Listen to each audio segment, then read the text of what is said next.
അസ്സലാമു അലൈക്കും വറഹ്മത്തുള്ളാഹി. നബി സല്ലല്ലാഹു അലൈഹി വസല്ലം മസ്ജിദുൻ നബവിയിൽ നമസ്കാരത്തിന് നേതൃത്വം കൊടുത്തുകൊണ്ടിരിക്കെ ഒരിക്കൽ സുജൂദിൽ നിന്ന് പൊങ്ങുന്നില്ല. സ്വഹാബത്ത് കരുതി വഹി അവതരിക്കായിരിക്കുന്ന. നമസ്കാരം കഴിഞ്ഞപ്പോൾ അവർ ചോദിക്കുന്നുണ്ട്, എന്തു പറ്റി റസൂലേ സല്ലല്ലാഹു അലൈഹി വസല്ലം? അപ്പോൾ അവിടുന്ന് പറയാണ്, ഈ കുസൃതി എൻ്റെ തോളത്ത് കയറി ഇരിക്കുകയായിരുന്നു, പിന്നെ ഞാനെങ്ങനെയാണ് തല ഉയർത്തുക എന്ന്. നബി സല്ലല്ലാഹു അലൈഹി വസല്ലം ഇമാമായി നമസ്കരിച്ചുകൊണ്ടിരിക്കെ ആ മിഹ്റാബിൽ ചിലപ്പോൾ പേരമക്കളുണ്ടാവും. ഹസൻ ഹുസൈൻ റളിയല്ലാഹു അൻഹുമ, അല്ലെങ്കിൽ ഉമാമ എന്ന ഒരു ചെറിയ കുട്ടി. ഇങ്ങനെ നമസ്കാര വേളയിൽ പോലും മക്കൾ കൂടെ തന്നെയാണ്. മറ്റൊരിക്കൽ മിമ്പറിൽ ഖുത്ബ നിർവഹിച്ചുകൊണ്ടിരിക്കുമ്പോൾ ഈ പേരമക്കൾ ചുവന്ന ഡ്രസ്സൊക്കെ ഇട്ടിട്ട് നിരങ്ങി വെള്ളിപ്പാട് ശബ്ദം കേട്ടപ്പോൾ അങ്ങോട്ട് വന്നുകൊണ്ടിരിക്കുകയാണ്.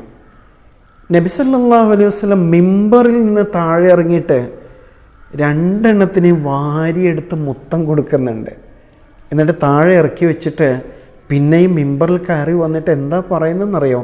സ്വദഖല്ലാഹ്, അള്ളാഹു പറഞ്ഞത് എത്ര സത്യമാണ്. ഇന്നമ അംവാലുക്കും വ ഔലാദുക്കും ഫിത്ന, നിങ്ങളുടെ സമ്പത്തും സന്താനങ്ങളും നിങ്ങൾക്ക് പരീക്ഷണമാണെന്ന്.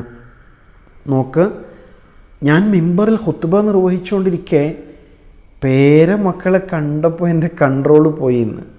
സാധാരണ പറയില്ലേ, മക്കൾ മധുരമാണെങ്കിൽ പേരമക്കൾ ഇരട്ടി മധുരമാണെന്ന് പറയും. അങ്ങനെ ഞാൻ മക്കളെ വാരിയെടുത്തു പോയി എന്ന് പറഞ്ഞ് വീണ്ടും പ്രഭാഷണം തുടരുകയാണ്. എന്തല്ലേ നമുക്ക് സങ്കല്പിക്കാൻ പറ്റുമോ? പള്ളിയിൽ മക്കൾ വന്നാൽ തന്നെ പലരും പറയും, എന്തിനാ കുട്ടികളായിട്ട് പള്ളിയിൽ വന്നത്? പള്ളിയിൽ മക്കൾ ഉണ്ടെങ്കിൽ തീർച്ചയായും നമുക്ക് ഉറപ്പിക്കാം, നമ്മുടെ പിന്നാലെ ഒരു തലമുറ വരുന്നുണ്ട് എന്ന കാര്യം അല്ലേ? റസൂലുള്ളാഹി സ്വല്ലല്ലാഹു അലൈഹി വസല്ലം പുതിയൊരു തലമുറയെ രൂപപ്പെടുത്തുക എന്ന ഉദ്ദേശത്തിൽ തന്നെ ബോധപൂർവം മക്കളുമായിട്ട് ഏറെ അടുത്ത് ഇടപഴകുന്നുണ്ട്. മൻ കാന ലഹു സബിയ്യൻ ഫല്യതസാബല, ആർക്കെങ്കിലും മക്കളുണ്ടെങ്കിൽ, കുട്ടികളുണ്ടെങ്കിൽ അവരോട് കുട്ടിത്തത്തോടെ പെരുമാറുവിൻ എന്ന് അവിടുന്ന് ഉണർത്തിയില്ലേ? മക്കളോടൊപ്പം ആന കളിച്ചും കുതിര കളിച്ചും നബി സല്ലല്ലാഹു അലൈഹി വസല്ലം അവരെ സന്തോഷിപ്പിക്കാറുണ്ടായിരുന്നു എന്നാണ്. മാത്രമല്ല, വളരെ ഉന്നതമായ ആദരവോടുകൂടി തന്നെ അവിടുന്ന് കണ്ടു. ഒരിക്കലും പേരക്കുട്ടിയെ തോളിലേറ്റിയിട്ട് അങ്ങാടിയിലൂടെ നടക്കട്ടോ. ആ സമയത്ത് ഒരാൾ പറഞ്ഞു, യാ ഗുലാം നിഅമൽ മർക്കബ് റകിബ്ത യാ ഗുലാം, കുട്ടി, നിനക്ക് കിട്ടിയ വാഹനം എത്ര നല്ല വാഹനമാണ്. ഏതാ വാഹനം? നബി സല്ലല്ലാഹു അലൈഹി വസല്ലം അല്ലേ?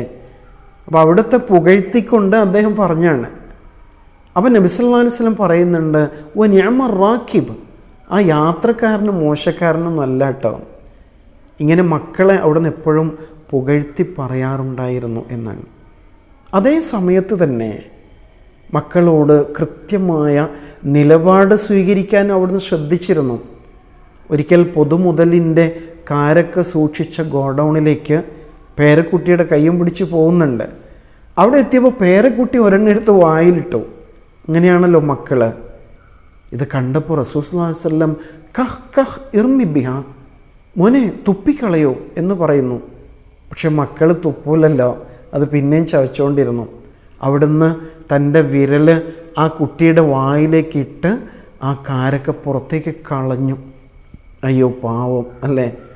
ഇഷ്ടം പോലെ ഈത്തപ്പഴം കിട്ടുന്ന നാടല്ലേ, എന്തിനാ അങ്ങനെ ചെയ്തത് എന്ന് നമ്മൾ ചിന്തിക്കും.